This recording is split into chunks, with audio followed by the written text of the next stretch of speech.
326-0271 or 326-0272. Follow us live on Facebook and Global Radio 99.5FM.com. Express yourself live on Global Radio 99.5 FM. Good afternoon, Bahamas. This is Professor Sidney Walter Thompson on the Global Radio Network 99.5 FM. Today is a great day to be in the Commonwealth of the Bahamas because September the 18th is my birthday today, and I am delighted to be alive and well, and God has been good to me. I'm 1 year younger from last year, and so I'm grateful to God for the time He has given me, and I'm looking for much more time between now and the coming of Christ, His second coming. And so I'm grateful to those who've been supporting me, and we want you to continue to give your support because there's plenty work to do. And of course, I want you to send me those emails, the State of the Nation, 242@gmail.com. Please put your phone numbers on those emails. I want 12,000 of you to send me an email, because there's a lot of work to be done, Bahamians. We got to keep the show on the air. We want to get those aspiring candidates and candidates, individual candidates, independent candidates, party candidates to come to Global with your programs, with your plans, and let's get it cracking. It's less now. It's about less than a year now. And some of you are still sleeping, so don't allow yourself to be caught in the dark. What is happening is that people are looking for answers. They feel that those who were given the responsibility to run this place have let them down badly. And the thing is that people want to see solutions to their problems. We need people with ambition who have the desire to serve, to help and to assist, because Bahamians, we got to start rebuilding our country. It has a whole lot of problems, big problems. And it's going to take a lot of people putting their shoulders to the wheel to make sure it happens. You have a role to play, Bahamians. Some will be on the front line, as I am. Others will be doing research, because we need quite a lot of people to do research. There's a whole lot of stuff that we have to look into. You have to know who these candidates are, Bahamians. You got to make sure that they're Bahamian citizens, because we have some in our midst who are not Bahamian citizens. They're purporting to be Bahamian citizens, but in actual reality, they never were citizens of the Commonwealth of the Bahamas. We have to watch for that. You can't wait until the damage is done. Then you realize, hey, we got some trouble here. Let's avoid that trouble. We've had too many problems over the last 52 years as an independent nation. Many people had high hopes for this country. They lived in the country, but they didn't live to see those hopes come to reality. The Constitution talks about a national commitment to self-discipline. Look how undisciplined we are as a nation, as a people. Look at our individuals. Look how people behave on the streets. Look how they talk to one another, how they communicate with one another. It leaves a lot to be desired. We don't have that village mentality anymore, where there was respect for our seniors, our teachers, our police officers. You could never speak against a headmaster, as what they were called in the old days. They didn't use the word principal, because all of the headmasters were just that, headmasters. They were men in authority in the country, in education. Now today, things have changed. You have many women who are principals, and I'm not knocking them to say they shouldn't be principals. That's a whole horse of a different color. But the point is, we have departed from a lot of things that we committed to do on July the 10th, 1973, when we went to Port Charlotte. And the aim is we got to get back onto it. We've lost many young men over that 52-year span. I even understand, just recently when I came out today, a 25-year-old man was found dead. One person I think they said on the news it was his girlfriend who went to check on him, and there seemed to be something happened where he was, and she called the police. They came in and checked it out, and there was the man dead at 25 years of age. You have a caller, Mr. Producer? We have a caller on the line early. Okay, we'll take the call. Caller, you live on air. Go ahead, please. Yes, sir. Good afternoon. Good afternoon, sir. Yes, sir. This is my third time listening into the show. And I just listened. Some interesting comments and listening to you all talk yesterday and the day before. Yes, sir. Our country is in a serious dilemma. It is very serious. And I always think I wonder if Sir Lyndon would come back now and see the state the country is in. What would he say? What would he? He would not be. He would not be pleased. I'll tell you that. No. It's really bad. It's really bad. Yes, Bad it is. governance. We talk about. You talk about the other day. You talk about good governance. What is good governance? Is Yes. this that we had now going on for 50 plus years. That's not good governance. So, in my opinion, from what I could see, I've been around from I could remember it was PLP. Yes. Back in, I born under the PLP, so I know. I've been through all the years, and Yes.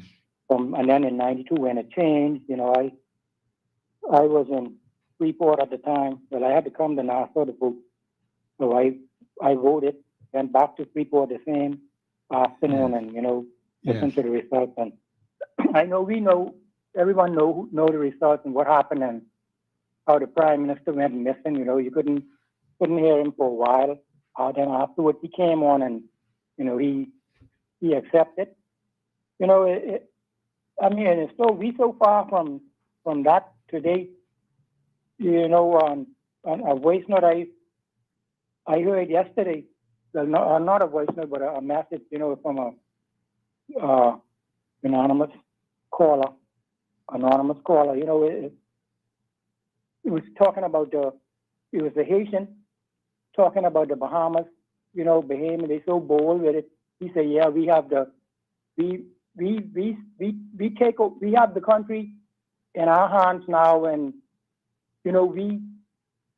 while y'all just sit and talk, we doing what we have to do, and to that person, whoever man, I don't know if it's a man or a woman, but certainly they have the government in their pocket. They pay them off for what it was. Bahamians just talk and allow, and even went on to say thanks for giving us the upper hand over the country, and we have it now. We have it in our hands, and we are about to take over the Bahamas. Yes. The Bahamian country. So it's really bad, and it's sad to hear people when you talk to people and you try to tell them, and educated people, the ones that I've spoken to hear them, their response, Yes. a lot saying we don't need a third party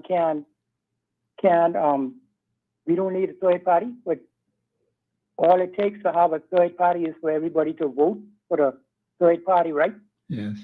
And we would have one. So why not we know what PLP and F&M did all those days. Yes. Is the start. All you have to do is change. Let's give someone else a chance for 5 years and see what happens. Let's see what happens. Because we know what's been happening between the two parties for all those years. And I just hope people will wake up and give the COI a chance. We really need a change to see something different. Okay. Because our country is in a mess. As far as I could see, 60 years. Going on. Wow. 61 years, and Okay. I really I can't vote for any one of them. no more. I cannot vote for them anymore. Okay. He's still a youngster caller. So, I just thought to call and share that today. And thanks for taking my call and listening. But thank Yes. you. Thank you very much for the call, right? Go ahead. Yeah, Professor, that's a young caller. Yes. We all are babies compared to a young fella like you. Yes. As I said, some people already calling and wishing you a happy birthday. Oh, But, that's what. Today I I'm appreciate happy, that. Professor, to be here with you. Yes, I'm sir. wishing you a long life and many more celebrated birthdays. Yes. And to the whole global audience, internationally and locally, just give the young professor a happy birthday shout out today. He'd greatly appreciate it. But Professor, here's the thing. I listened to the caller said that someone sent out a voice note anonymously claiming that it's Asian person saying that they got the government. Okay. I would say to any Haitian or anybody out there, if it wasn't done by the Constitution of this great Bahamas of the independence of 1973, you cannot own the Bahamas government if you're not a citizen. That's right. So all Haitians, because I'm saying this loud and clear. Okay, before I finish, let me get this caller because what I'm about to start can be long-winded. So let me get this caller in. Okay, caller, you live on air. Go ahead, please. Professor, Mr. Haller, how you doing? They're doing Hey, well. brother. Kenneth Haller for Freeport Grandmama. Yes, sir. Okay, Professor Thompson and Mr. Haller. No, Cartwright. Cartwright. Yes, I got two questions, and I want to say the one first because Professor Thompson ain't gonna hang up on me. You might hang up on me on the second one. Go ahead, sir. So, Professor Thompson, this is the first one. Martin Salt and Inagua, they sold Martin Salt Company and inform us. They just put it in the staff. What you think about that? But they say Bahamas Salt, and they say one organization in Freeport Grandmama got shares in it. That's on the topic today? No, we're not discussing that. No. No, but I would say this to you. When Martin Salt was up for sale, the previous administration did not see the wisdom or was probably advised to buy Martin Salt outlet in Inagua. So the company itself was already ready to sell, but if you don't have a entity or a government or someone who wants to buy, then that company has a right under our law to sell. Now, if it's a Bahamian entity has shares in it, I'm all for it, but I would have been more happy if the government of the Bahamas had bought it and then offered shares to the citizens, which would have given the Bahamians more power. But ain't much you could do about that if they didn't see it in their finite wisdom back then. But still, even when a new government would come into play, these are the things that I always tell people that I would like to see governments of the Bahamas take a different look in the way we do things, because when you think of it, look at it now, Maguana. We have an island like Maguana sitting out there, which is in the middle of the shipping lanes coming from Africa and Europe. And I've heard people say to me, oh, well, we got some people down in Maguana, them trying to build a container port. And I was like, that is a private grouping, and that's for them. That is not for the Bahamian public. Why couldn't the government of the Bahamas negotiate it with the same personnel who did the cruise port? Because that same company also builds container ports in Europe. And it's like, why not think outside the box? We talk about, everybody's now talking about the young man down in Burkina Faso and how he's trying to empower his people. And I was like, we could do the same thing here. We sit in the middle of the shipping lanes. Going back historically, we were the middle passage for the slave trade. We have a gentleman out of Nigeria, Mr. Dagonte, who owns Dagonte Cement. He's the richest African businessman. He's on the sugar plant. I saw an article which I was reading last night, which I'm going to continue to read, where he was thinking of trying to put a petroleum refinery. And I was like, you got people outside our country see the potential. When we've got all these Bahamians, and you can imagine if we could have tapped into the Bahamian talent and mix So, Dr. Cartwright, Yes, sir. not to cut you off, right? What you think going to happen to the 75 employer in Inagua, the workers, because they seem like they don't know what's going to happen to them. Well, you've always, this is why I say that when companies are looking to sell, that government should sometimes look at it as an investment where they buy it in the beginning and then basically offload it to the Bahamian public. So you protect the safety net of the Bahamian worker, because, see, you've got to understand this, Kendall. When an investor comes into your country, he is bringing his money. And if he's going to spend his money, he's going to have some things that he wants to happen. And if a government doesn't have policies in place to protect its workers, they're going to cave into the demands of that worker, because what he's doing is just employed. And so when another company comes to take over, they want to do things differently. And so this is where workers are put in limbo. So I've always believed that when it comes to the Bahamian worker, don't care what foreign entity you have, we should have stronger labor laws in place that you must follow. So for me, if you buy, another company wants to buy Martin Salt, okay, they got 75 workers. I would say to them, okay, I would propose that, listen, you got to have, if you're going to have a staff, it's got to be more than 60% Bahamian. Now, I don't care how you do it, but you can keep 60% Bahamian. Okay, I got one more. Professor Thompson, this one more. This is my second one, Professor Thompson. Professor Thompson. Go ahead, bro. Yeah, go ahead with the question. The Haitian people, they us. We run the whole world. We confirmation. From the 70s, when I was growing up here in Freeport, Grandmama, I born in Nassau. Haitians was here. It's more them than us. Sorry to say it. Yeah, I gone. Well, Mr. Hana, well, then you must be in Hana. Because you're Haitian. Haitian is Hana, is not a Haitian.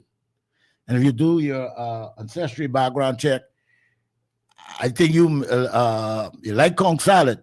And if you like conch salad, you know what has happened when you put in all the ingredients with conch salad. It mixed right up. But here's the thing, son, I would say this. I'm calling him a chance here to say this to Mr. Kendall. I don't care if you have a million Haitians here. If they are not a citizen of the Bahamas, and here's a kicker, you cannot be a citizen of the Bahamas and have a dual citizenship as a Haitian, because in Haiti, their constitution doesn't allow voluntary renunciation. And their constitution says once your parent or anyone is Haitian, you are a Haitian. You cannot change that. The only persons can change that is through the Parliament of Haiti. And only that overrides, and that's in their constitution. So they could be here 1 million, 2 million, 10 million, as long as they have that status as deemed as a Haitian citizen, they cannot, will not ever be a Bahamian, because the Haitian constitution doesn't allow you to give up that citizenship. And our constitution said, if you want to be a Bahamian, you must give that up. And if you can't give that up, ain't nothing else, because all other laws they put in place, like the Nationality Act, we did not have the power or the provision to implement giving out status. Because if you look at the 69, and this is something I would say to all constitutional lawyers out there, many of y'all should understand the 69 Constitution. I'm sure we have brilliant minds like Mr. Damien Gomez, Fred Smith, Alfred Sayers, Maurice Tynes, Mr. Glinton, and you got fellas like Mr. Sidney Thompson and others, and esteemed former attorney generals going back from the late Paul Adley. All of those guys were basically constitutional lawyers. So if you know that the 69 Constitution did not have provisions for the government of the Bahama Islands to grant citizenship back then, how you could now tell me you could do it in the new Constitution? Because most of the laws in this new Constitution were carried over, most of them, into this new Constitution. And if you notice carefully, with the articles dealing with citizenship, it isn't no colorful articles. It is simple. It tells you are qualified to become Bahamians, and they said to you, if your parents, if none of your parents are Bahamian, it said you could only do one thing. You must be able to renounce. We never say anything but being a dual citizen.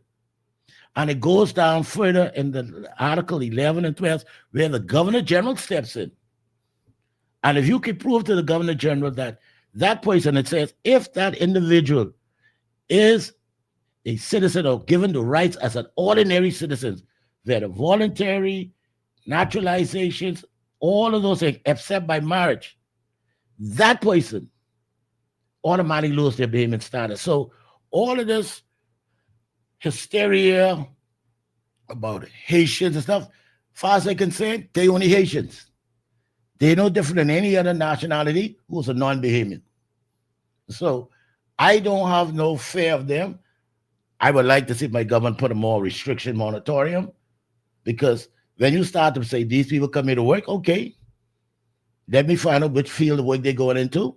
Let me find out from those persons who's applying for work permits, how many of these people you need, and how many of them going to train these jobs that they will be able to train Bahamians. And I can give you a time limit, and I can give you a moratorium. We will not allow this country to be oversaturated by so many people. And if you can't abide by that as a government or a parliament, then we as a people, we have one power that we always had. You need me to get into that pink building down there in Rawson Square. If I don't vote for you, you don't get in. And if the Bahamian public don't send you there, how you could go and sit down on the other side of it? You'll be just like the rest of us sitting in the gallery. Go ahead, caller. I believe you have a call on the line. Caller, you're live on air. Go ahead, please. Yes, good afternoon, Professor. Yeah, good afternoon. Good afternoon, ma'am. Right. Good afternoon, ma'am. And happy birthday to the Well, thank you. Thank you very much. Professor. I have a question. Yes, ma'am. I know, and I'm glad Mr. Cartwright is there. In reference to the Nationality Act, what is not law. So how is it that we need to go to the courts in reference to the Nationality Act? Why is it that we have to go to the court on that? I never really understood that. Well, let me explain this. An action was taken out against the government of the Bahamas in relation to the citizenship articles. They were using the Nationality Act to grant citizenship to persons who cannot qualify as citizens of this country. They've been using it for 52 years. We are of the view that the Nationality Act is a fraud.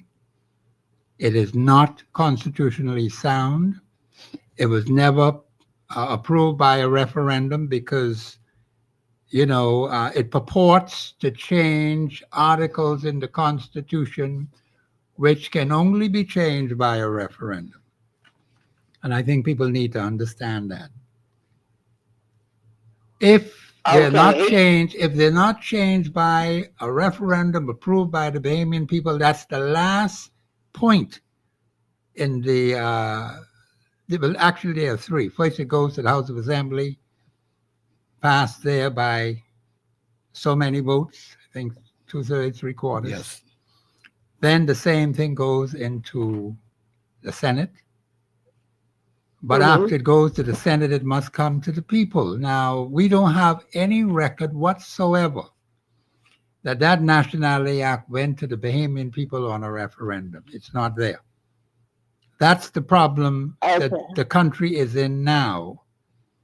And the government of the Bahamas has no authority whatsoever to use the Bahamas Nationality Act to grant citizenship to anybody. It is a complete fraud. Yes. Okay, so I understand that. It's not constitutional. So, if it's not constitutional, it didn't come as a referendum to the Bahamian people as to whether they were going to make this change. Yeah. And we didn't have a voice or vote on that. So if it didn't come to us, it's not a part of the Constitution. I don't even understand where we are with this then. Yeah, because according to the Constitution, the chief legal advisor to the government is the Attorney General. He has a responsibility to the Bahamian people and to the government of the Bahamas. All of them have fallen down when it comes to the Bahamas Nationality Act. Every single one of them from day one when we became an independent nation. All of them straight through. The point is that we have to take appropriate action that is essential to save our country, because the very people you gave the authority to run the affairs of this nation have fallen down. So the Attorney General has not given the government sound advice on this particular matter, and so the crap continues. That's where we are now. Right. Okay. And next thing, Yeah, okay. we had that big celebration here in Grand Bahama in Yeah. reference to the Grand Lucaya. Yes, ma'am. Well, that particular property is going to be closed tomorrow. It's going to be closed tomorrow. It's closing tomorrow. We got a note. All guests, if we have any, must be out of the hotel by Saturday. Nobody's to stay beyond the 20th of September. Okay. So everybody from that property is going to be unemployed. Yes. Now, what we have been told is that the government is going to pay them their paychecks for the rest of the year. Now, that's the note that was sent out. Okay. Who sent the note out? The hotel is going to be one of the managers sent a note to her part of her department. Yes, ma'am. Telling the people, the front desk clerk and others, not to accept any more reservations. Everybody got to be out of the hotel by Saturday. Yes, and the hotel is going to be closed. And the word now is they're supposed to be starting to knock down some of the buildings. Yes. The new people. Yes, ma'am. But come Saturday, everybody's out of a job.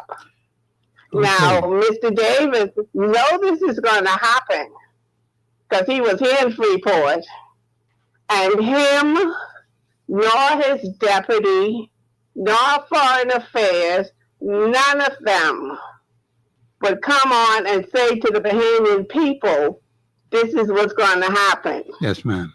It baffles me that a few men can have the fate of so many people in their hands. That's right. And then they choose to tell us what they want to tell us, when they want to tell us, and it's our lives that have been affected. You're quite right about that. Yes, ma'am. But caller, it's totally unfair to the Bahamian people. Yes, ma'am. And I want to say to my people, especially here in Bahama, and throughout the Bahamas at large, these people don't deserve to be back in Parliament. Yes, ma'am. Mr. Davis, none of them. And then you have now him saying he's got to reconsider this visa thing for Haitian people. Yeah, I heard that. Now, the U.S. government has said they put a stop to dealing with Haiti because of them being afraid of crimes. Yes, ma'am. Because there's no governance in Haiti. Yes. There's nobody to vet anybody down there for visas. Okay. So if the mighty America has stopped issuing visas to the people down there because of the crime, even Royal Caribbean, yes, ma'am, who have an island in Haiti, have suspended sailings now because I work with them until March of next year. Oh, okay. That's interesting. We can't. We're not stopping into Labadee, and we won't stop. And at least it's under consideration for March of next year. Yes, ma'am. Because of the crime. Oh, okay. Now everybody else is pulling out, and I'm sure Mr. Davis is going to add even more flights. As people come out, we go in. Yes, ma'am. And I am so disappointed in this government party. Yes, ma'am. Bahamian people, and then this thing with these children who can't even speak English. I mean, come on. Yes, ma'am. Our classroom. Bahamian people, for the life of me, drop the colors, red, black, green, whatever.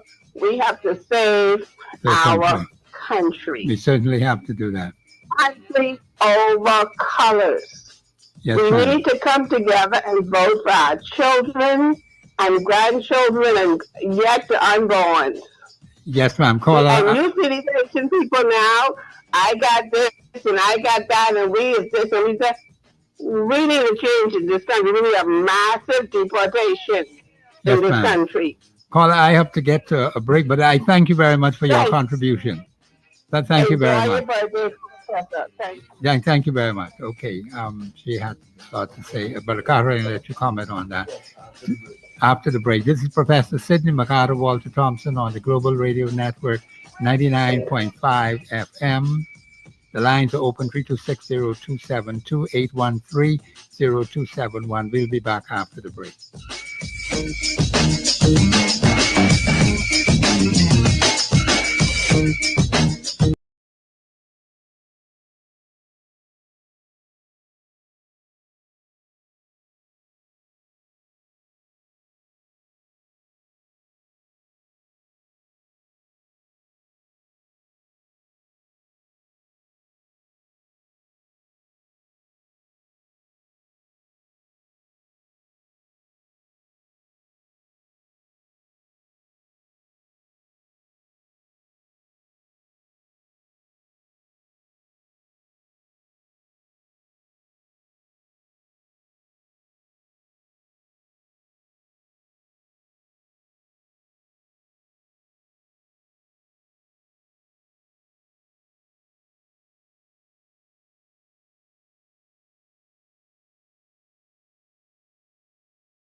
It means we have a whole host of problems and it's going to take action. We're going to have to move very quickly, Bahamians, in order to save the Commonwealth of the Bahamas. And you're going to be given, excuse me, clear-cut instructions as to what you ought to do. And I hope that you will cooperate with us to be able to save our country. You cannot wait on those who you gave authority to run things. You see what's happening all around you, everything just cracking up, breaking up. We seem not to know what, well, at least those in authority don't seem to understand what's going on. The land is full of strangers, foreigners, aliens, outsiders.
Governor General is satisfied that any citizen of the Bahamas has at any time after the 9th of July 1973 voluntary, here's that word, voluntary, claim and exercise in any other country any rights available to him under that law of that country, being rights accorded exclusively to its citizens. Citizens, yes. The Governor General may, by the order, deprive that person of its citizenship.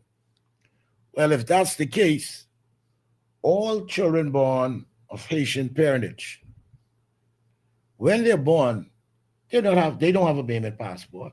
No, they don't. When they go to school, they have a passport of Haiti. Yes. So if you have a Haitian passport, you're a citizen of Haiti. So by this constitution, they could have been, the Governor General should have been advised that, hey, these people are citizens of another country. That's right. And under the Haitian constitution, they are citizens of Haiti because they use just sanguinis, means that by blood. So any parent, whether it's the father or the mother, Right. is Haitian. And now we look at, because the father said, hey, that's my child. If the mother said that's her child, and they said it's neither. So we now clear them all up. We do not have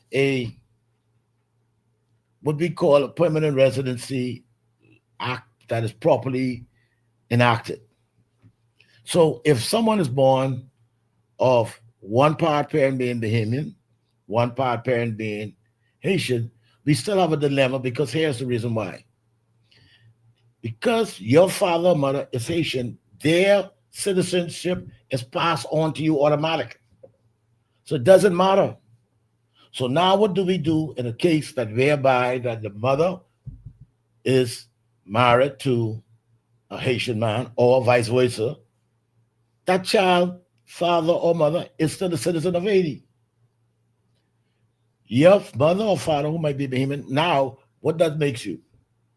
You have to, this is one of the things that I always say, that we have to make things clear and simple.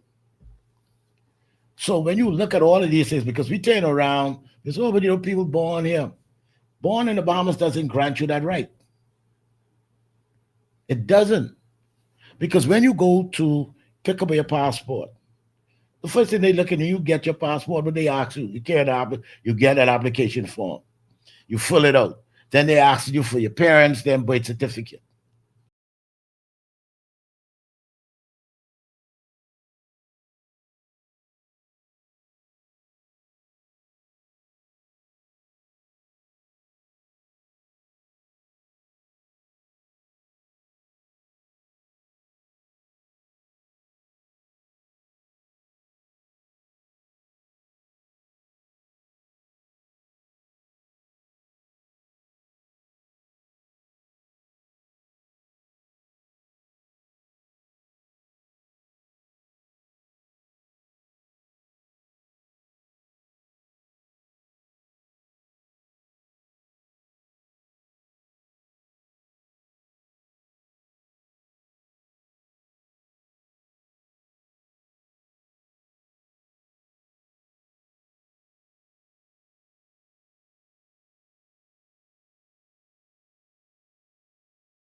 That's mine.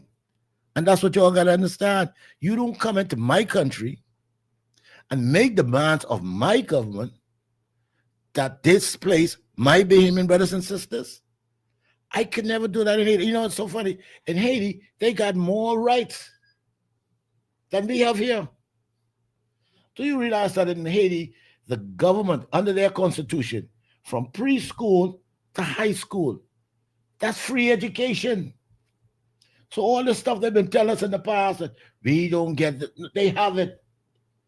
They also got protectional rights that we tend to don't get.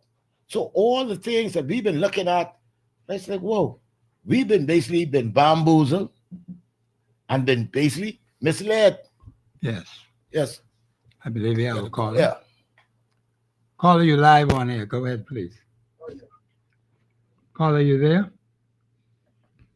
Go ahead, caller. I'm not hearing the caller. So yeah, go ahead. If you'd like to make. So, Professor, what happens is that for too long, even the great Fred Smith, the great attorney when it comes to the Constitution, if you notice carefully, Mr. Smith always attacks the so-called loopholes. He points it out. Case in point. For years, we've been picking up people off the streets or you in the country legally.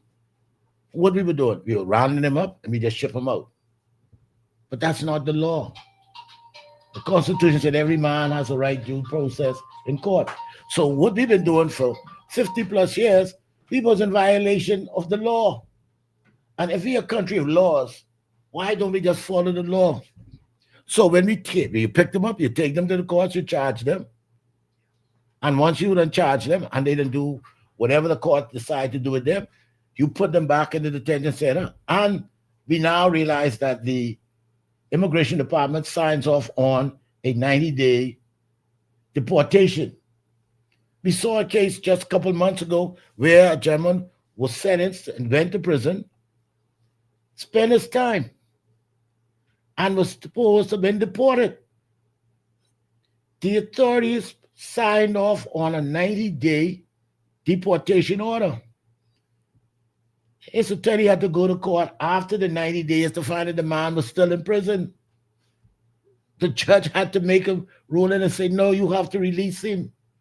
Some people say, well, if you release him, lock him back up again. No. You already give him a 90-day period to send him home. Do the right thing and send him home.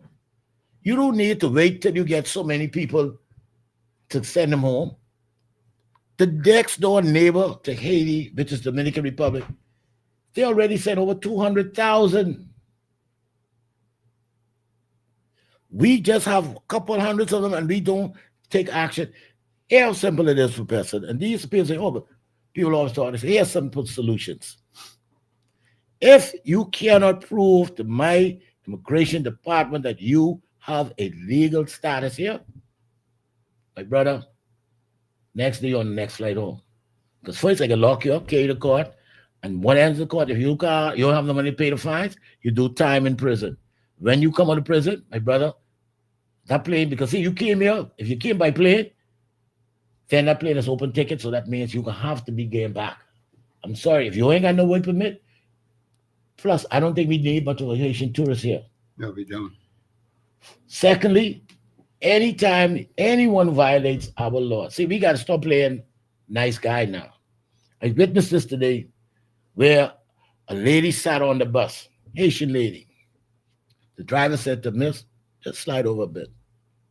She refused. He said, you know, for all my life, we were taught be respectful, we love our neighbors. He said, but the one thing I'm upset with is that when people come into the Bahamas, you might not love us, but at least respect us.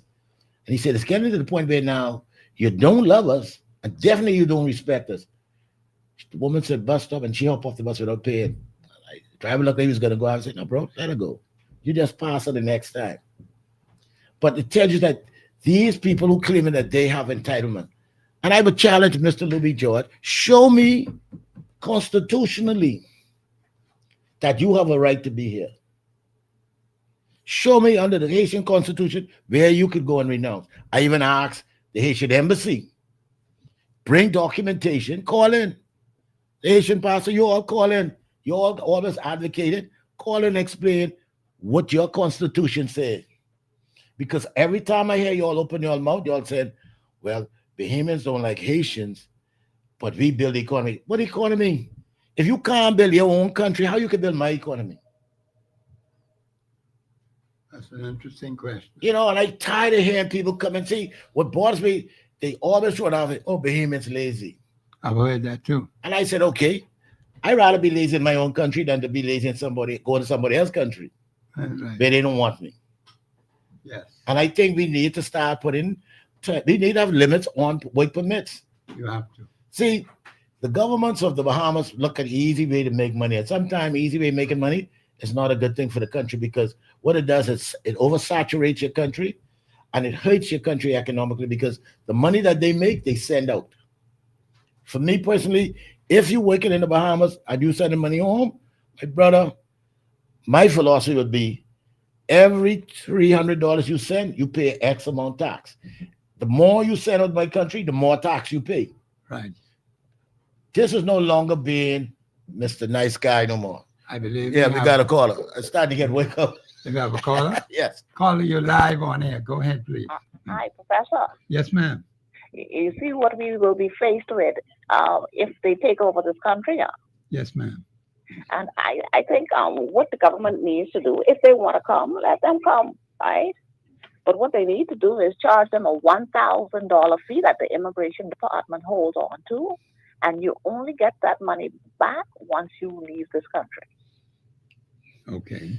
Otherwise than that, no, they cannot come. And I say it again. I say we Bahamians, we talk against ourselves. When we talk about us not having unskilled laborers and all of that stuff, it's not that we don't have skilled labor.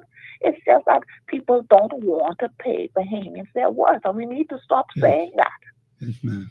We need to stop saying that. Stop talking down to ourselves, and that is why they're getting the upper hand. And that Prime Minister of ours has yet. I mean, as much as we have been complaining about this immigration problem and saying there's a crisis, he has yet to speak to the people about it. So that man has no respect for us. He's gotten so arrogant and thinks that he's going to win the next election. But I hope the Bahamian people have a lesson to teach him. Yes, I hope so. And we need, like the lady said, we need to put down the colors and all come together. Yes. I'll hang up. But thank you. Thank you for your contribution, Brother Cartwright.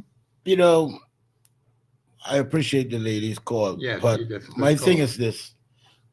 I am not enthusiastic with making someone pay extra money in my country just to hang around. No, sir. I'm sorry, I'm not for that. Keep your $1,000. If you come to the Bahamas the legal way, and if you here for 10 days, brother, you think I got ankle bracelet on because that's how much I'll be tracking you down. Because you can, when I used to travel to the US, I had to give them how much money I got in my pocket, how long I can stay, where I stay in, a contact, all of those things. At first, I used to think, why they ask me, but then I realized that is their national security for their country. Why can't we embellish those things? If you come into my country, let me know how long you can stay. And if you, and I got to know where you staying. So when I see 2 days before you ready to leave, I come in to check. I want to verify that you staying at the use hotel me. So when I come and I find you in, you violate, and I ain't giving you no more, I ain't giving you extensions. See, that's what we've been doing. You see, we've been doing this thing whereby greed for money has cost us with the position we are in. Because why? Oh, well, they won't pay for an extension. No. You come here for 1 week, 7 days, 5 days, once that time up, please go home. Go home. That's right. And if you want to come for work permit, you should not be, because that was the law. You should not be in the country. Right. I believe you have another caller. On the line. Caller, you live on air. Go ahead, please. Yeah, happy birthday, Professor. Well, thank you. Thank you very much. I appreciate it. Yeah, Mr. Scott. Yes, sir, bro. We lagging the amount of numbers I think that we have here in the Commonwealth, right? We're going to need some place to house them by United Nations laws. We're going to need somewhere to house them as we ship them out. We don't have that. We're not talking about that because we got to hit this ground moving. Now, when you get in the, like what Trump was doing, he was saying like, yeah, he's spending like almost $510 per day just to house immigrants and for them to get, and it's up to 1,000 now. All of that going to strain the treasury. Yeah, but bro, we got a whole detention center, right? See, once you break the law, that's empty. Yeah, but here's the thing. Yes, once you break the law, what has happened if you was to get caught stealing? You go to court, and then if they find you guilty, where they send you? To prison, right? Yes, indeed. So what you do is, if they come here and they break the law, my brother, if I got my detention center only to hold 200, means that those said who now can do their time or they pay the fine, I can fill up, I give you a choice. Either you pay my fine or you do time in prison, and then you go to detention and I ship you out. Now I know most of them will try to pay that fine. So soon as they then pay that fine, by the weekend, my detention center full. By Sunday, you flying out. I don't care, because I rather fly you out than to have you sitting down there and then you tell me no. So Bahamas here would basically run, Bahamas here tires on them planes would be burned off, because why? They be making so much flight into Haiti.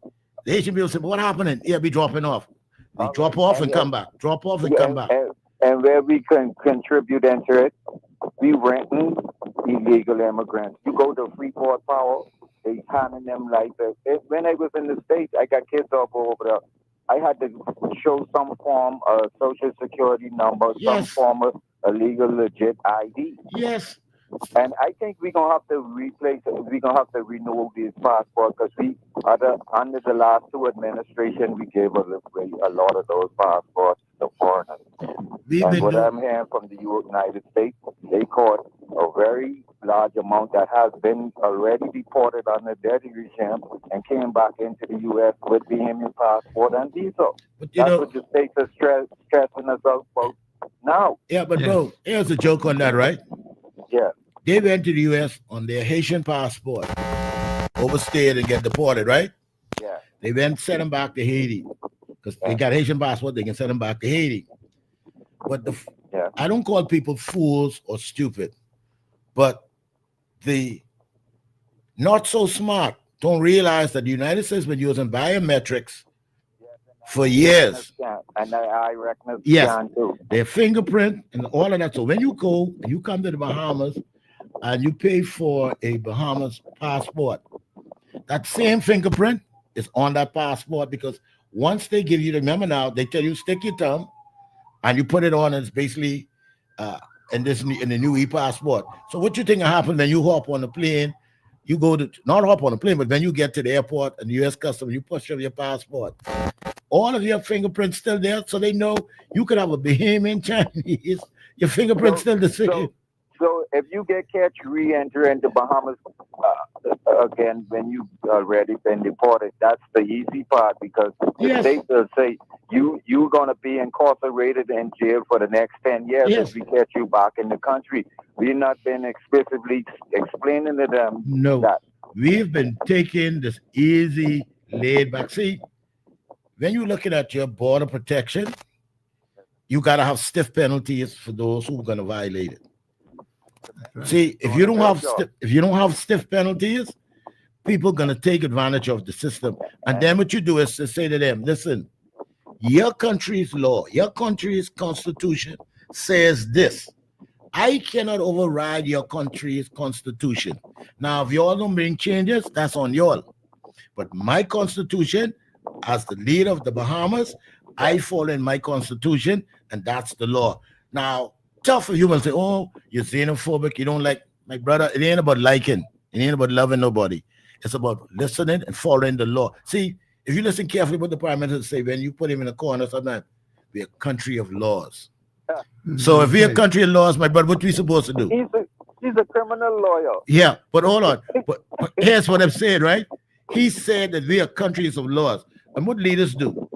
We follow the leader by watching the example he put in front of us. And he sure enough fall off. So if you breaking the law as a leader, then what do you expect your citizenry to do? He got the franchise them doing it too because they granting them light bills and all these things. Make them all pay, my brother. See, you got to see. Here's the thing. This is what I noticed with rich people and all of these major companies. No company like to pay heavy fines to government. See, when you come, and this is one of the things I used to hear people say, oh, well, they was tapping into BPL in Abaco, picking up current and this and that, and Michael. I said, hold on. So who's the general manager of BPL? If I was the prime minister, I'd call you into my office. Look, bro, come. Let's talk. You hitting the Bahamians with this highlight bill, and you got people in the bush and stuff tapping into our electricity. My brother, if you don't fix this, you got 1 week to fix it. If you ain't fix it in 1 week, I can charge you as an accessory. And see, we gotta be more rigid because as this time move right now, if you look at this country right now, everywhere around the world is protecting their borders and their citizenry. Exactly. Right. We're the only ones sitting back and saying, and allowing this invasion to occur. And here's the biggest joke on all of this. Haiti has a government that the people of Haiti didn't vote for. And our government supporting a government that the Haitian people didn't vote for. If the Haitian people don't want that group of people, why are we supporting them? Just say no. What they used to say about the drugs? Just say no. We got to now stand up and protect ourselves, man. And I tell people this, any parliamentarian, wannabe parliamentarian, when they come to you, ask them one question. Let me hear how you're going to address the immigration problem, not in the country, but in my community where you live, because you've seen it where you live. Yes. Yes, let's start dealing with these things at the level that we live. See, when you start saying, when they get, what are your plans to combat the immigration problem in St. Cecilia, in Angleton, in North Abaco, in Pine Ridge? See, that's how you got to question them. And see, when you put the question to them like that, you can see their true colors. You know why?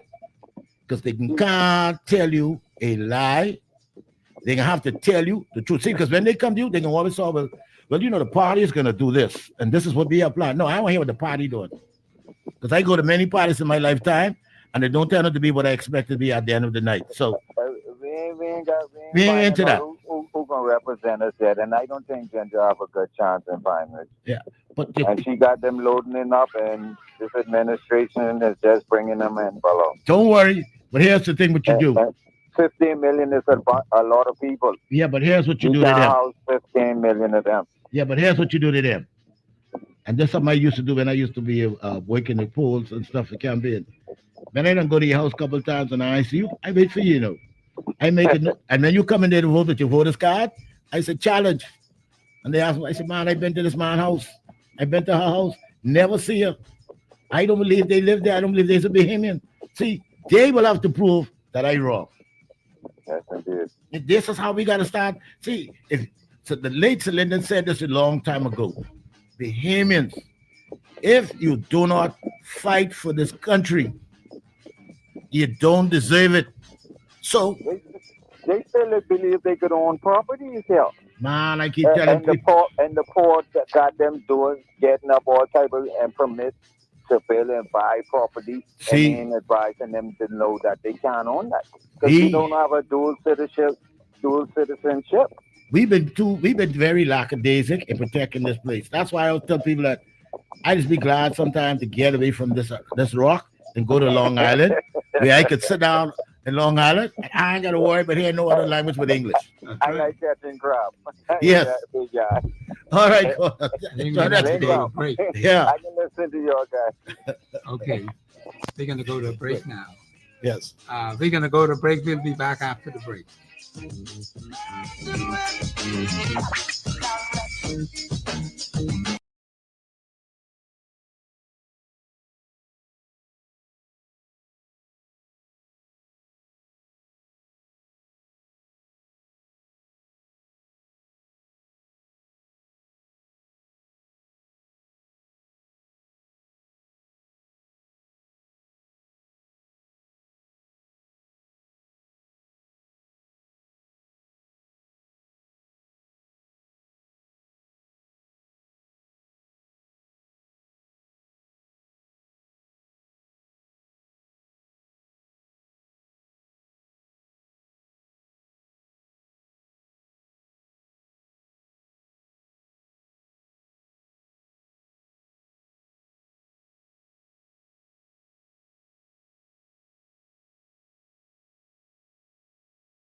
FM Bahamians, we have very serious issues. And let me just speak to this issue about participation by others in the country. It is going to take the will of the Bahamian people to see change. You cannot leave this in the hands of one or two individuals. They're going to need all the help they can get. But a lot of you just simply sit back. You want to relax yourself. You're not actively involved. Now, I've already told you that if you do not know how to be organized, and that is one of the major weaknesses of Bahamians, they're not organized. Now, we appreciate you calling on the shows. Yeah, that's fine. That's all well and good. But the point is, Bahamians, the work has to be done on the ground in the communities where you live. That's where the real work has to be done.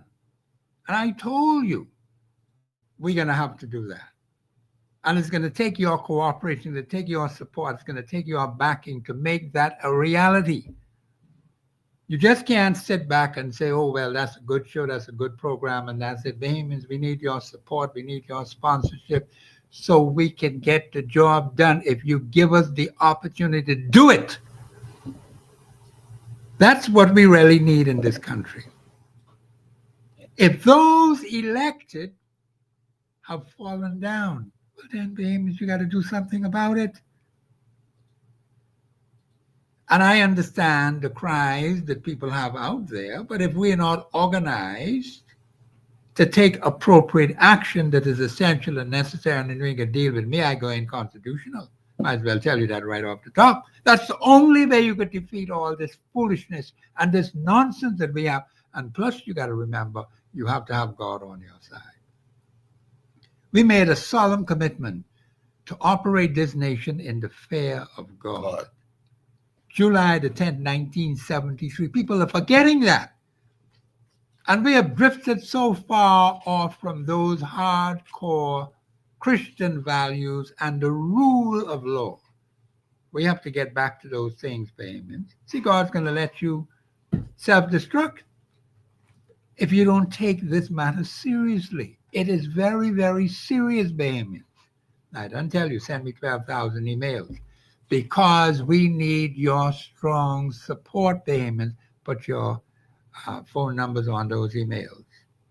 And we will get back to you. Because there are some specific things we have to do, Bahamians. I told you about the research team. We got a lot of work to do. And such a short time to do it. And time will run out on you. And then all you got to do is keep grumbling and keep complaining. Bahamians, we can't bother with that. We have to get serious. So let's get serious, Bahamians. Today is my birthday, September the 18th. I'm 1 year younger.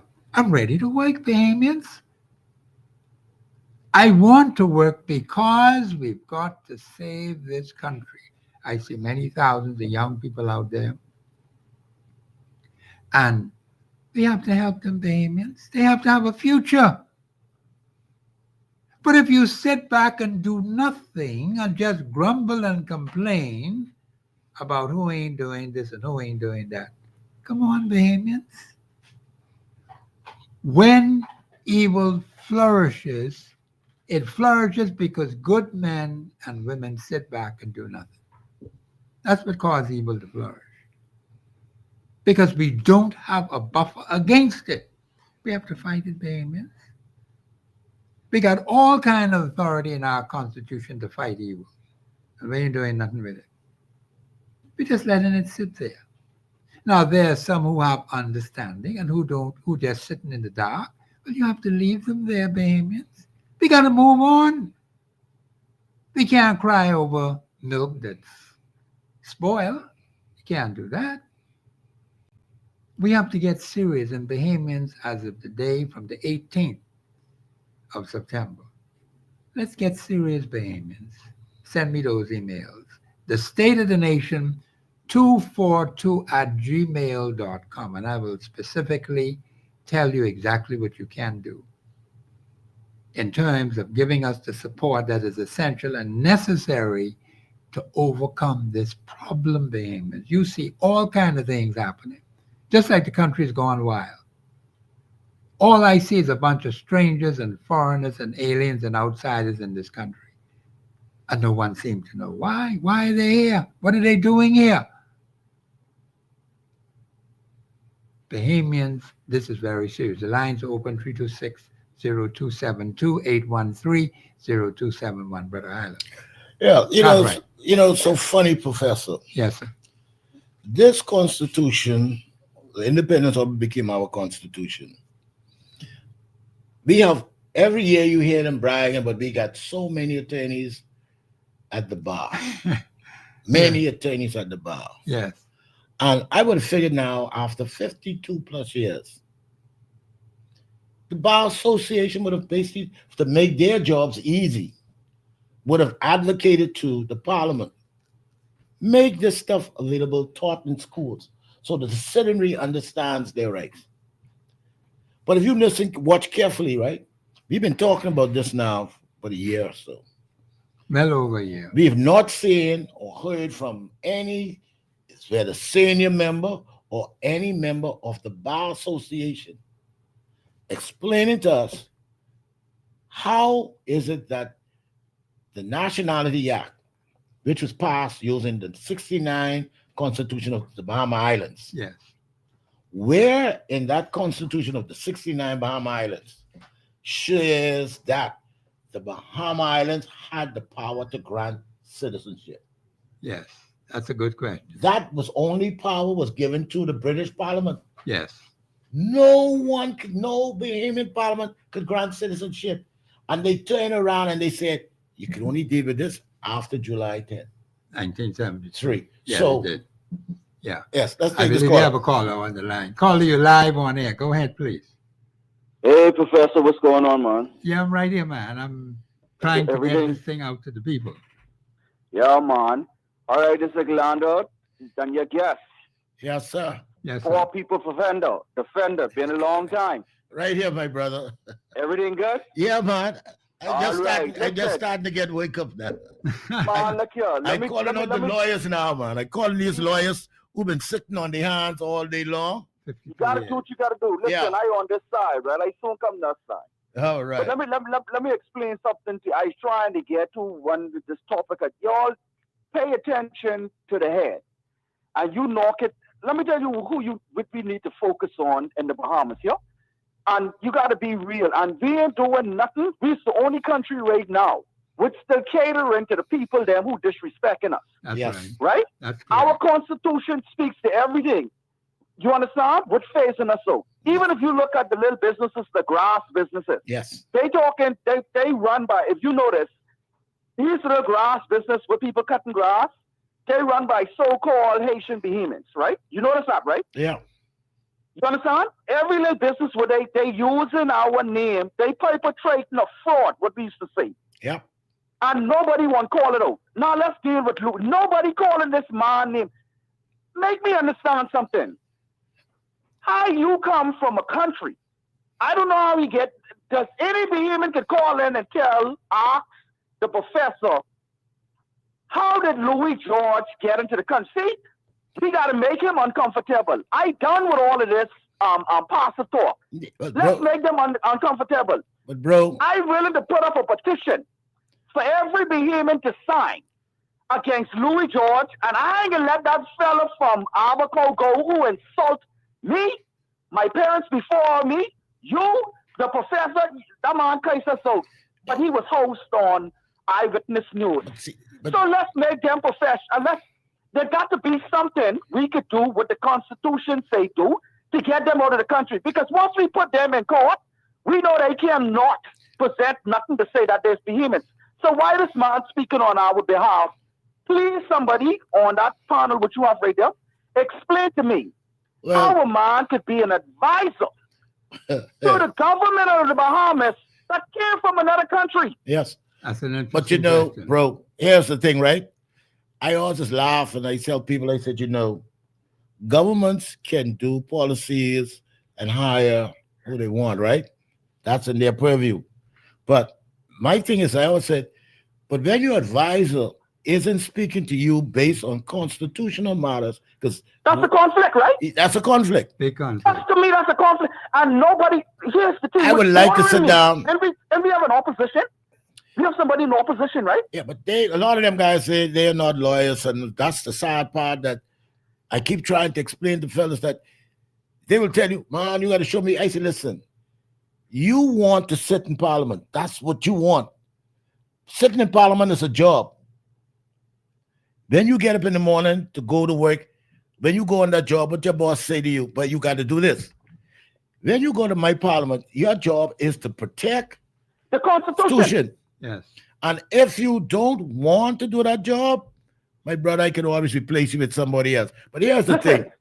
I've always told people, Professor, you got me walking like a damn now since you tell me about this Constitution thing.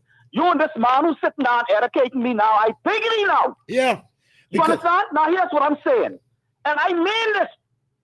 People in the Bahamas, under the sound of my voice, I get off to the head. Louis George has to tell us how he get into this country, and the Bahamas government has to tell us how he was made citizenship of this country.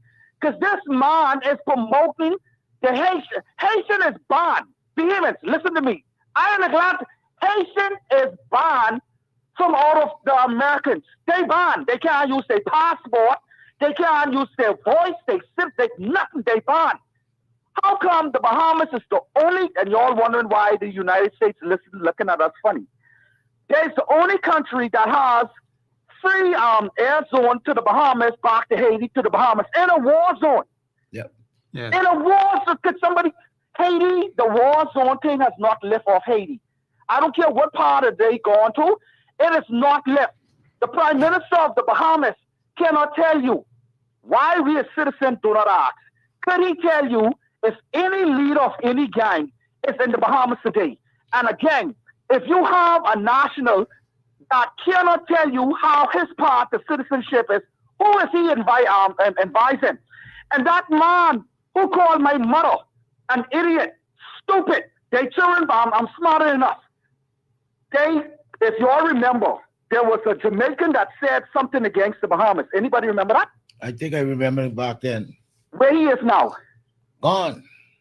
Okay, so this guy that insults every elder that came before me and those that is present, this man is on the side of Brave Davis, speaking another language, telling another set of people to go vote for him.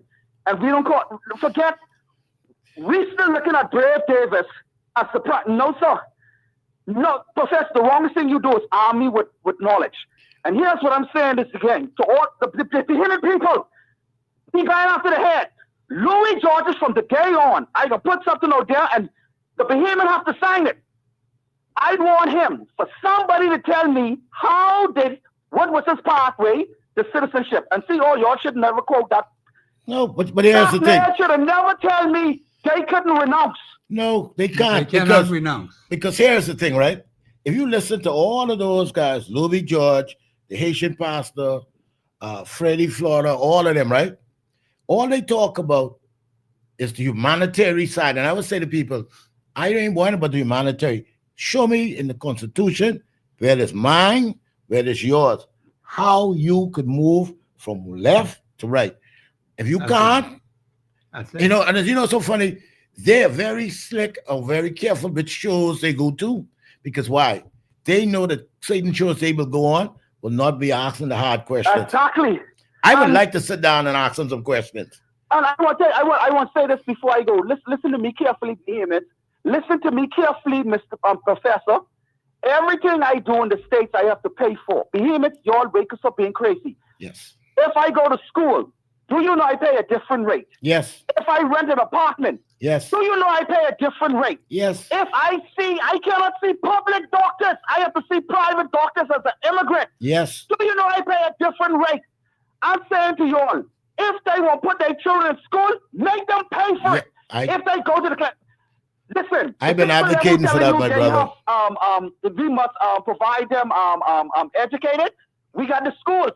If they won't go to it, they could pay for it. We ain't denying them that. But you understand what I'm trying to say? Enough for this. But here's the thing, right? I made sure, Mr. Producer, you can pass my phone. Because there's something I'm about to say to you and show you that in their constitution, right? Their constitution, when it comes to education, their government provides them with so many things. And I was like, hold on. So y'all were telling me in Haiti, oh, well, we don't get this, we don't get that. I said, okay. We started to basically work with you. But then when I started to look at their constitution and see when it talks about education, and I said, hold on, y'all got all these rights as a citizen, and y'all ain't taking advantage of it, but y'all been lying to us, because that's what they call it, a lie. That's what it is. A lie. And telling me, oh, we don't have this. The government of Haiti makes sure that when it comes to education, that from preschool to high school, free. Everything they need, free. And they still, Professor, you and poor people defend them. Make me understand something. And I just want this for Professor.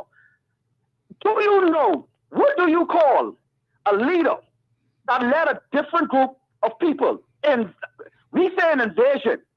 This is way more than an invasion, because do you know on every island of the Bahamas, every island have them there, and you have a leader that coming on TV and saying he don't see what type of bubble you in, what type of advisement you getting, who in your ass telling you different things.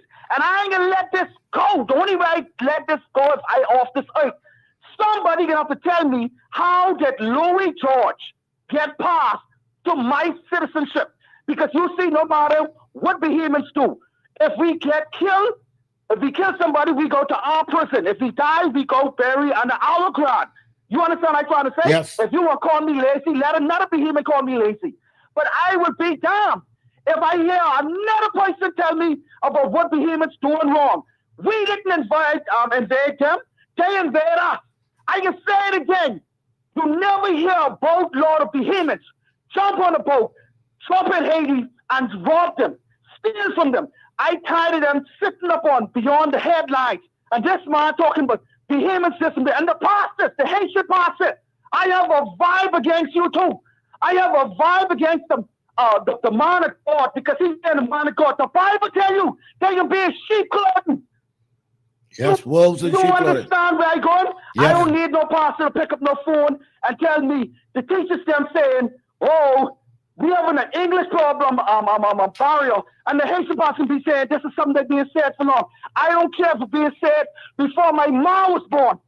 It's being done. And if it's being done, our government don't have nothing to say about it. He just sitting down being passive. But here, what is the buddy system? You can take another child and pair them up with another child to teach another child? That's not Bahamian's way. No. You understand? And what is so big to say, you as a Haitian, you as a Bahamian, you don't have a right to this. You don't have a right to that. And you don't have a right to this. And you will never have a right to that. What is our problem with saying that? There's no you problem can with my that. child for another person's child to survive. There's a woman in the States flashing around her passport telling me, come and get it. And then you can stand by and say, oh, there ain't a problem. And Miss Mitchell, she always have everything to say online. Fred Mitchell, I mean it. Yeah. Everything to say online is woman. Anytime you see something, he's saying something. Why do we still have this man employed? When he's just as ignorant as the man who got gun on the street. But the only thing we give him license to fire off. These crazy people. I can say this. I can put out a petition on Louis George and Frankie Supply to get whatever he owned revoked. You understand? Yep. It's time to send a message.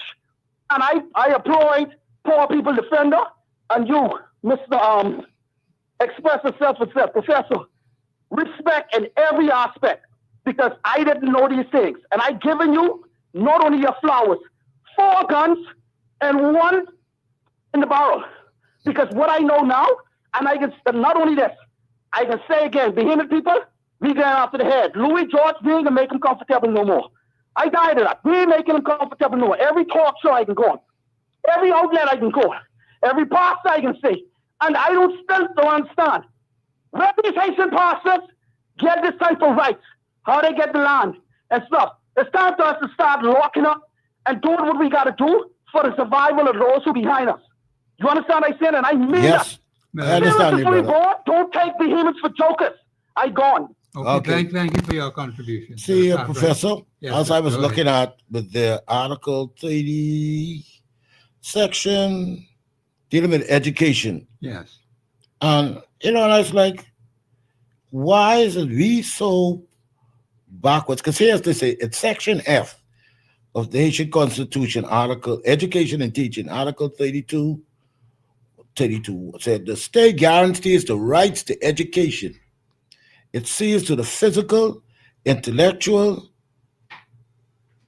and moral, professional, social, and civic training of the population.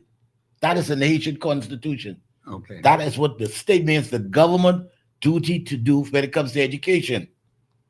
So I'm like, you have all of this free. This free now. This ain't something you paying for at this level. They talk from preschool up until probably university where they talk about private enterprise. That's what I'm looking at. Their constitution protects the rights of the sovereignty of Haiti and its people. But these same people want to come into the Bahamas and tell us we don't like them. My friend, what I've learned a long time ago in life, people don't have to like you, but you must learn that people respect you. And for us, and this is where I now get to the point where I'm now telling people, listen, these people's religious, spiritual beliefs is not the same as mine. I only believe in one God. These people believe in the ancient practice of voodoo mixed with voodoo. Means that you're combining two things that don't work together. So culturally, me and you will never be the same. That's right. Your cultural belief is different from mine. Your cultural belief goes back to your religious belief. Mine goes back to my religious belief. So if you believe in Santeria like the Cubans and most other Spanish-speaking countries, you believe in voodoo as in Haiti and other French-speaking countries, culturally, we are not the same. Even those who believe in worshiping the cow, whatever they worship, we are not culturally the same. So when you bring your bad culture, as I can call it out, into my good country, we got to feel the problems that we face. Because why? We are mixing ourselves up with strange cultures. And when you have strange cultures mixing up into a country that believes in one system, that country becomes have cracks in it. That country becomes to have problems. Yes. And the thing is, it is sad that when you look at a group of islands, just like the Turks and Caicos, they are now taking the stand that we would not take. First, we said, oh, but they're British colony. I said, man, those people them having the same problem we have. That's right. And they just decided, hey, they had enough. We have to now look at our country and say, what is going to be there for the future movement?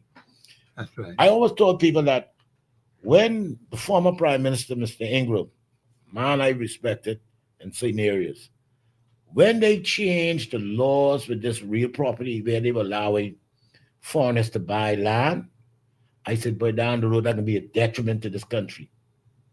It can be a highly detriment. So Lyndon never believed in selling land.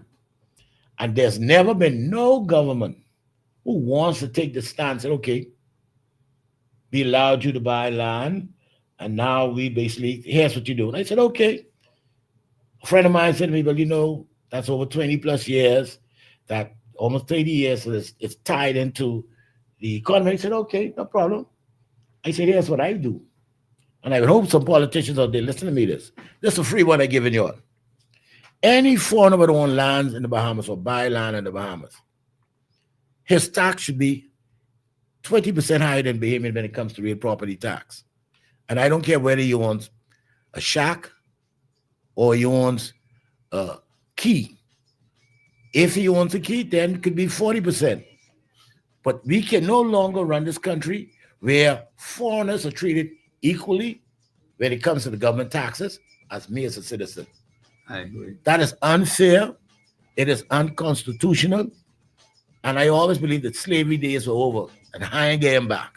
So for me, you cannot put someone who comes into my country and give him the same rights and benefit as me and my family. Hell no. Quite right. It ain't going so, my bro. That was Brother Cartwright. This is Professor Sidney McArdle, Walter Thompson on the Global Radio Network, 99.5 FM. We're going to go to a break. We will be back after the break.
WhatsApp us your concerns on 809-2310. Follow us live on Facebook and Global Radio 99.5FM.com. Express yourself. This is Professor Sidney McArdle, Walter Thompson on the Global Radio Network, 99.5 FM. This is the last portion of the show today on my birthday, September 18th. Now, don't forget, Bahamians, I am looking for my birthday presents and gifts. So you could start bringing it today. You passing by, just bring it in right today and tomorrow, of course. Friday, we will have open line Friday tomorrow. And Bahamians, we have very serious problems. That takes priority. That's why you see I'm here on my birthday, because national issues are extremely important for us to deal with. I believe we have a call on the line. Caller, you live on air. Go ahead, please. Good day, sir. How you doing? Yeah, I'm doing well today. I'm first time calling. They call me Phil to the Bahamas. That's what my name is, Phil to the Bahamas. Go ahead, my brother. One thing I got to say, I asked the Prime Minister, or the two wives that he have, he not as Bahamian. Well, no. One is Jamaican and the next one is Trinidadian. So he don't have no love for this country. We got to keep it and clean it up. Okay. A foreigner should never be our first lady. We don't have any such thing as a first lady. And That's anyhow, not in what the I'm saying is that Constitution. that's what I'm saying, right? And I'm saying I'm fed up and I'm tired of it because this game they're playing, I don't know what they get them to eat or what they get them to drink or smoke. But Yes. these guys, they can reverse. Yes, sir. That's why the first time calling this up. But I We got appreciate. to get this country together. No, That's why we're going to cry. Next 5-10 years, we finish. Well, we are going to be working to get it together. We will, by the grace of God. And see, this is what I keep saying to people all the time. You must have God in your knowledge. Because when you bring in foreign people, you bring in foreign gods. Yes, you do. Yeah, you're quite If right. if it's a Christian nation, what you doing sitting now talking with China, who believe in Buddha, which is not Jesus Christ, and believe in Asia, who deal in witchcraft? How could you say you done? Come on, man. You only can walk. Two only can walk together. The spirit agree. Unless they agree. Yes, that is quite right. We got to get it together, man. We don't get it together. We gonna scream. If a man break up a sky, what do you think you do to mine? Yeah. Yes. Yes, you're quite right. Caller, you can leave your name and number with my producer if you don't mind. I'd No problem, appreciate sir. talking with you. Mr. Producer, take his name and number, please. I'd appreciate that. No, we have a lot of work to do, Bahamians, and we got to get really serious, but we must trust in God. Now, God says faith without works is dead, which means we have to do our part, and God will be able to do those areas and those things that we are unable to do for ourselves. Brother Cartwright, go ahead. Yeah, Professor. I don't think people understand that naturalization in this Constitution ran out 1 year after July 10th, That's correct. 1973. That's So correct. there's no such thing as naturalizing Bahamians. None whatsoever. Or anybody But else yes. for that matter. But what I do find strange, and I always like, why do lawyers want to sit in Parliament?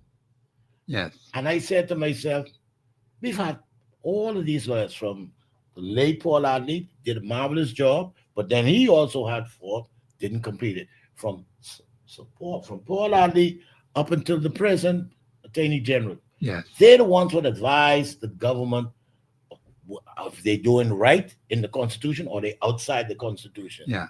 And see, the office of Attorney General is, and see, the Constitution mentions three specific Yes. offices: Prime Minister, Minister of Finance, Attorney General.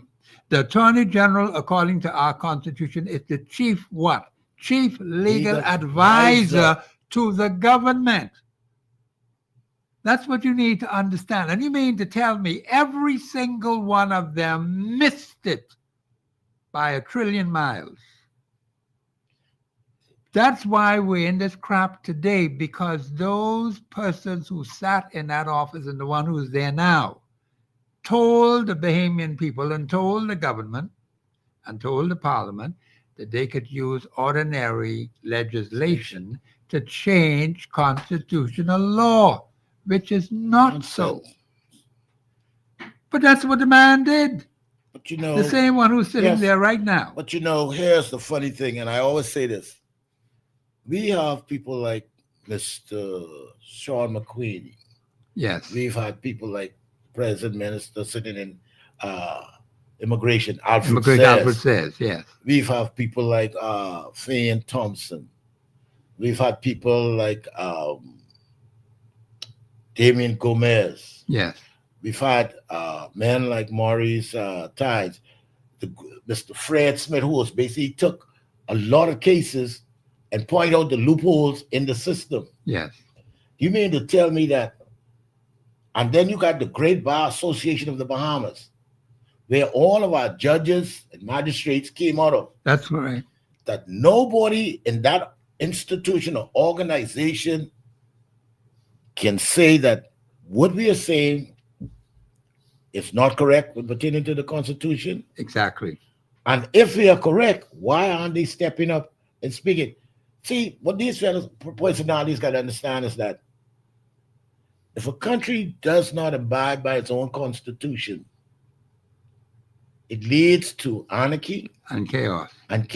That's correct. And I always said to Bahamians, we saw what happened during COVID, how Bahamians, we could not deal with that pressure. Do we want the same thing that is happening in Haiti? And you know, people say, oh, well, the gangs and this. I said, hold on. Haitian groupings that you see now as uprising. Yes. Those were people who work in the system. Exactly. And they realized that the system that they were working with and those who were in charge was not following the law, so they rise up. If you look around the world today, people are rising up because why? Those who they put their trust to In. govern Let is them down. not doing What they're supposed to do. That's And correct. the sad part about it in this whole frame of work is that when you look at the Bahamas, our constitution is so unique because it is a covenant made between us And God. and God, because That's right. we incorporate it together. That's right.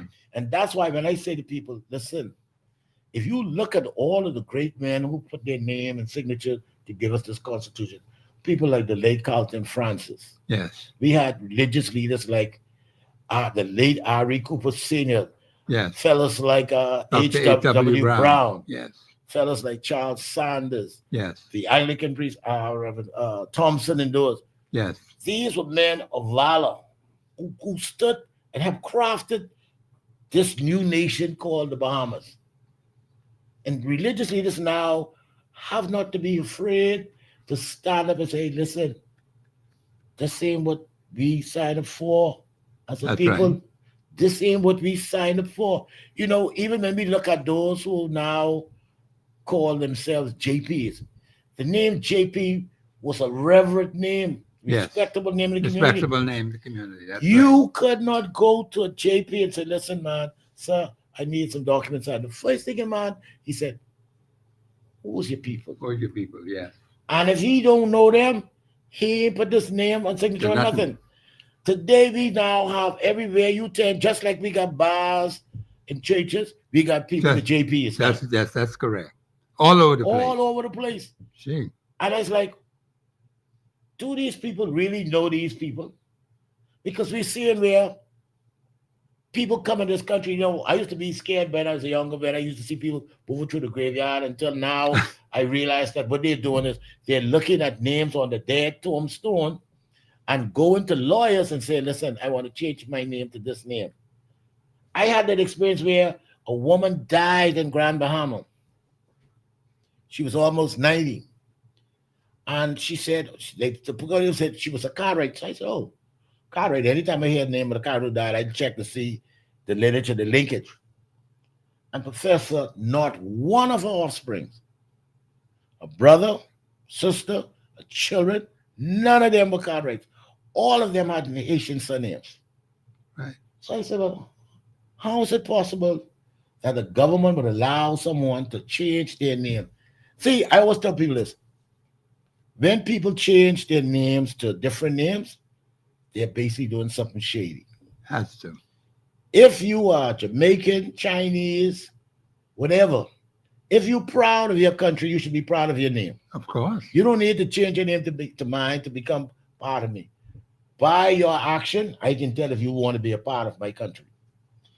I don't need you to change your name to slip it underneath the cracks like snake underneath the brushes. That's right.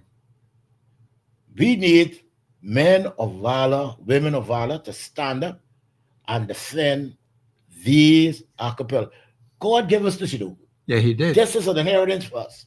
An inheritance for Bahamians. And if we Bahamians don't, only. and the thing is, when we start to outsource this inheritance to others, they will not respect you because why they say, you don't know what you have. You No, don't they want don't. it. You know, I saw in my community was a lady allowed a migrant to open up a food place. And so I asked the person, why? She said, oh, but the landlord allowed it. And I said, wow, see, that's the same problem we facing in this town. We outsource it for little or nothing. If you go look at most of these businesses that you see the foreigners running, and to show you how weird in a way my people are, my Bahamian people are, they rather let that person pay them a couple of dollars to get a business license and not realizing that if any problem in that business, you the one You responsible. wouldn't want responsible for Because a thresher hit that business, you know what the fella does, the non-Bahamian does with his money? He pull out and leave the Bahamian right there holding the bag. it. That's right. And I said, if I was a government, any Bahamian I catch fronting, My brother, that's a penalty. I can make you pay the money out of your pocket. If these people don't want to spend it, see, because these places are using you and people, they don't understand it. They use us and then they turn around and they get what they want, they kick you in your behind. As my old man used to say. Yes. You got to stand up for your country. I heard Dr. Minister the other day was talking about the Over the Hill initiative. But when I look at it, I said, but did you look at Over the Hill? Up until 1987, Over the Hill was basically run and owned by Bahamian businesses. 100%. You could count on your hand now how many small or middle businesses are still owned by Bahamians.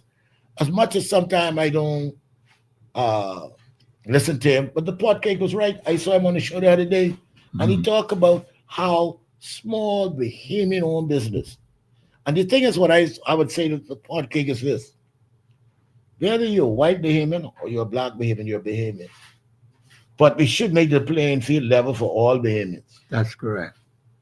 You shouldn't have to basically choose between white Bahamian and black Bahamian. And you know what's so funny in all of that? The foreigner will come in and get better deals and rates than the Bahamian. That's even and be fighting against each other instead we should unite to protect what is ours. Yes, we are. We have some serious challenges in this country. And like I said, we have to get our house in order. And we have to be organized on the ground because I'm very much concerned about that. While I appreciate those who will call into the shows and express their views, that's fine. That's all well and good. That's a step in the right direction. There has to be much more than that, Bahamians. We have to be organized. As that caller who said he called in for the first time and I asked him to leave his name and number, we will be working very hard to organize our people. That is priority number one. Once you organize, and we will do it according to the Constitution, that is our strength right there in that document. We have a lot of power in our hand, but Bahamians, we have not been using it. We have allowed those who were given authority in this country to do and act as they please. We were not keeping tabs on them, Bahamians. You sat right back and allowed it to go on. Yes. You wouldn't speak. I asked them from July of last year about major constituency problems right on the ground where they are. That was question number one. What major constituency problems have been solved in your particular constituency as a result of the parliamentary representation you've been getting over the last 52 years? And here are the clear-cut benefits. Benefits that come to you, Bahamians, on the ground in your own constituency, and not one living one of you has been able to answer the question. Then I said, what major national problems have been solved? By who? The government of the Bahamas. As a result of those solutions being put in place, what benefits are you coming with now at the national level? We just can't seem to get nothing solved. You're going to say you've been working on this, you've been working on that, we're trying this, we're trying that. Bahamians, that can't cut it. If we have a national government in place that cannot solve national problems, that is no use to us. We can't work with that, Bahamians. What is the point of spending billions of dollars over the last 52 years? Well, we spend that very quickly. We spend it now, billions of dollars. But it's so funny, Professor, right? I like what you just said, and I don't think you really understand what you just said. You asked that question, what national or at the constituency level, right? Whenever Parliament opens, I go and I sat down and I would listen. And it is amazing how the things that comes out the mouth of the people that we pay to govern our country, because the first thing I like to give thanks to the Almighty. I've heard that crap. Yeah. Now, when you said, okay, boy, let me get to the meat. They said, well, Miss Mary Jane had a birthday. And we went and we had a birthday party for Miss Mary Jane. Yeah. Trivial. Then Sisters Annie Mae is going to celebrate wedding anniversary, and but old man Mr. Thompson Johnson, who was in the community, well, he'll pass and we gonna go to his funeral and blah blah. Yes. So it's like, so that's the only those couple of people. You ain't say nothing about the development of that constituency. Nothing at all. Nothing. And I said, we look at all of these schools that we have in most of these constituencies. That's right. And I said, if you're trying to change the mindset of your young people, especially your young men, The young men, we have to do that. if you got a school, you mean to tell me that you can't find yourself 50 young men who can paint the school? At every break, you got this. You know what? I got in my constituency, I got 4 public schools. That's the MP.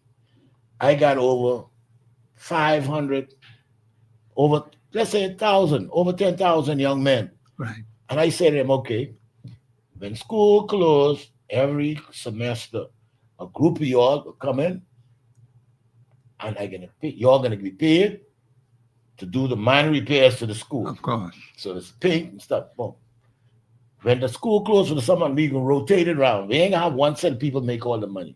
We can spread it around because it's in the community. Yes. So you get them having community loyalty and development. Of course. You teach them that. So you look around your community, okay. Like I see there's a brother in my community, and I tell people that it doesn't matter which government comes in. This is a young man. I watch him change his life, and he does the landscape in the community so well. Yes. Sometimes I see him when I go to church and I come out of church, he already pull up in his truck. He stop on the side of the road. He pick up all the trash, put it in a bag, dump it in a dumpster, rides through the community to make sure everything is clean. Clean, yes. And that's I said, good. this man love his community. That's right. So when he got the job, he goes, but this one, because let's put it, I said, listen, man, the man, I don't care if it's yellow, red, or black. That's not But important. if he's willing to take the job on to keep this community that we live in clean, man, hats off to him. That's right. And I don't care. And I would advocate to any government, whoever comes, man, look here. This brother could been doing this work in the community. You can see his track record. I'd rather have y'all just send him back in this area to play. I don't mind that. But when you look at all of the things that some of our parliamentary, when they get up in the parliament and they talk about, it's like people still having problems getting around. Yes, we do. For me personally, I would like to see one problem that has been plaguing my community for centuries, I would call it, for years. It's the water settling in our corners in St. Barnabas, St. Cecilia. I would like to see whoever becomes our MP, because it probably looks like our kind of MP is bolting out of the community. Yes. Bon voyage, cuz, yes, you will, and whatever that you're going into. But whoever becomes that MP for that constituent called St. Barnabas, our major problems is that every time you guys lift the road, don't care which government, when the rain comes in, the road floods. And it ain't it don't flood like in a small section. Where I live on the corner of 2nd Street, if you see it rain like today now, you can't get to Palm Avenue because the water is flooded most of the corner. Yes. Then if you go across the other side to Robinson Road, that's another problem. Yeah. Another flooded. And I was like, you mean to tell me with all this modern technology, ministry works, Exactly. somebody can't come in and say, let us look at this situation and see how we can resolve this Resolve it. water problem. It should have been resolved a And long so time. all of the things that we expect that a government can do, and see, this is what we talk about, that constituency level. Yes. And I would say to any candidate, talk to the people in the community.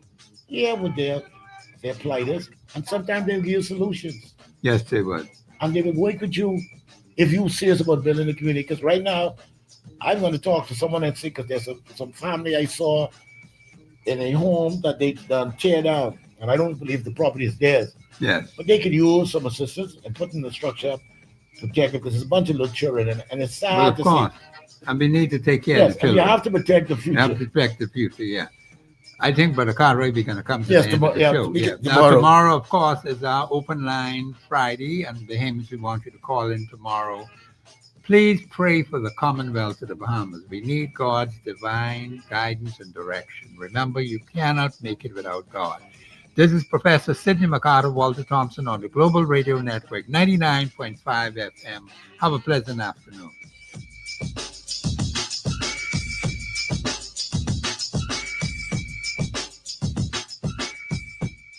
Happy birthday to you.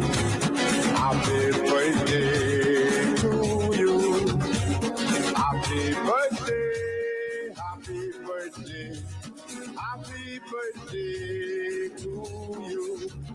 Who did I eat up all the food? Did I drink down all the rum and sweet? Because we dance all night long to the sounds of the ancient man.